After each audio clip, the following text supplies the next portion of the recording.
You know, when I first saw the Elden Ring Nightreign trailer, I was actually hyped and really excited for the game, and I was very optimistic about what we were getting. But the more we learned about it potentially being just a soulless cash grab, basically Elden Ring Fortnite, the more I started to worry. And then I saw that they were getting rid of the message system, which is one of the most popular and used mechanics in the Dark Souls games and in Elden Ring. I just wasn't expecting much, so I had some questions. Is the combat going to be an improvement from Elden Ring, or is it going to be more of the same? With the implementation of pre-built classes, are we going to be able to change our weapons? And if so, are we going to be able to reliably get a weapon that we like, or a spell if we like if we play caster? Is this game going to still feel fun after playing it for 50, 100, or 300 hours, or are we going to feel bored of the same gameplay route because it's so repetitive? Is the solo queue experience going to be good, or will you have a lesser experience if you happen to not have two friends to play this game with? Because let's be honest, the majority of us will not, and there's nothing wrong with that. It should not be an expectation from the developers. In the short time that I've played, I feel as though all of my questions I had were answered, but I did not like all of the answers. Let's start with question number 1 and focus on the single most important aspect to the game, its combat. Longtime Souls veterans can rejoice because FromSoft has actually outdone themselves here. The combat is simply improved from Elden Ring. It is faster, more impactful, you have more abilities and options available to you, and they are as flashy as they are violent. Even returning bosses like Margit the Fell have had their movesets and abilities updated, increasing the challenge for those who are familiar with them already. Not only can you change your weapons, but they have actually added new weapons and new abilities outside of the obvious class abilities that were not in Elden Ring and have been made specifically for Nightreign. In one of my matches, I gained the ability to summon lightning simply by rolling. In another game, I saw a teammate do the exact same thing and summon frost. I understand now why this game does not have any PvP. It is simply because we are getting cool and flashy abilities that are far too powerful to ever be balanced for player versus player combat. Now, I do still kind of like the idea of throwing 60 players onto a map for a PvP battle royale, but this is not that game, and I think I definitely prefer this game to what you would actually imagine Elden Ring Fortnite to be.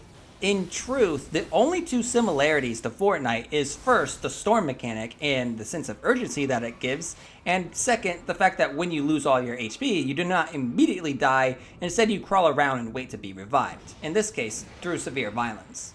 And yeah, I think anyone who's played this game for at least an hour will agree that both of these mechanics make the game better and need to be there. The second question I had ended up with a more inconclusive answer. The implementations of the classes so far, being only 4 of the promised 8, feels rather hit or miss. The Wilder, which is the class I played the most of, feels absolutely amazing. It is the class that I think will reflect how about 80% of all players play Elden Ring, and that there is a bit of an issue. Of the 4 classes, the Wilder is the only one that has the standard roll dodge. The Guardian is meant to be a kind of tank class, hiding behind a big shield and poking with a long spear or halberd, but it lacks the same kind of movement, and it feels more like fat rolling than anything. Which is fine, I suppose. It does do what it sets out to do, it's just simply not how I usually play Elden Ring. The Duchess, on the other hand, being the dexterity-based character, actually had really good movement. Her dodges don't actually utilize rolls, instead they're more like Bloodborne style rolls, so you actually dodge a lot better and faster than the other classes do, so that's pretty nice. But the biggest issue I had with any of the classes was with the Recluse, the mage build. It just doesn't seem to stack up with what mages can do in Elden Ring, and I think the reason why is actually because of this game's design. Each class starts with only one weapon, and the Recluse's is a staff that you cast spells with. So you are very dependent on your teammates at the very beginning of the match, because if you run out of magic, you are completely useless for the rest of the fight until you manage to get a weapon that you can actually swing. What's worse, for the magic casters, the spells you get are bound to the weapon of choice that you find. So you may find the best staff with the best stats that can only cast terrible spells that take far too much time to connect with enemies after casting. Not to mention that the Recluse's ability is so complex, there's actually no way to possibly figure out the 14 different ways you could use it in the couple of hours that you have to test the game. It is very difficult to use this even once and use it proficiently, whereas you have a class right beside it like the Wilder, where you just have an arm cannon, you point it, you shoot, the thing blows up. It's so simple and it works! I don't even particularly mind that Recluse is a complex class, it just feels like it's not very impactful when you do figure out how to use it.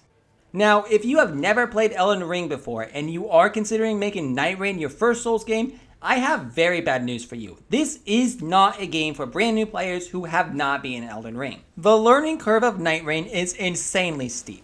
Nearly all of the core mechanics such as Frostbite, Scarlet Rot, Damage Negation, Sights of Grace, and even Smithing Stones are pulled straight from Elden Ring. None of it is explained, some of it is apparently straight up hidden such as Strength and Dexterity stats, and the pace of normal Nightreign gameplay is far too fast for you to slow down and figure it all out. If you have not played Elden Ring, you will not be able to jump right into Elden Ring Nightreign and immediately enjoy it. It is simply not possible.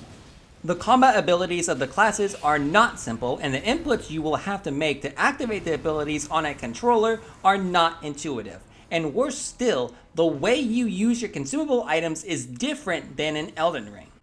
But now we need to talk about the biggest question that's on everyone's mind. Will this game be just as good for the solo queue experience as it is when you have friends to play with? As someone who usually only plays solo queue, this is a very important question for me.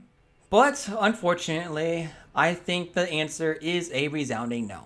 And I think the biggest reason for this is that you do not have any form of communication other than pausing to show your map and putting a pin down and hope that your team's going to agree to go to that spot. I think the lack of options for communication is the single worst thing about this solo queue experience, and it will inevitably lead to frustration from many players. Without the ability to speak to each other, to plan, to strategize, to cry out for help desperately when you die for the third time, or tell your teammate to give up on you, focus on the fight, clutch it up, and win it for all of us. That is what Nightreign is missing. And it needs to have that to make the solo queue experience fun and fresh enough for us to keep playing for 300 hours. Because if this is a game with fun combat that gets old after 10 or 15 hours, why would you want to pay $40 for it? From Software, please put in-game voice chat in this game because we don't have friends. And even if we did, getting everyone together at the same time just to play a video game can just be so difficult. The solo queue experience is good enough for now, but I simply do not see it being a 300-hour game without the communication that separates the NPCs from the other real-life players who we are actually spending our time with. The biggest majorly successful game like this, where you queue up online to fight hordes of NPC enemies that I can think of, is Helldivers 2. And I think having the ability that you get in-game to speak with your random teammates that you get paired up with is the single biggest thing that gives that game the longevity that it has enjoyed. Overall, after everything in my personal experience from the time I played on the public test beta, which by the way had once again zero to little glitches, I am very excited to give this game a shot when it comes out on May 30th. Hopefully they will implement voice chat, but even if they don't, I think this game will still be plenty fun.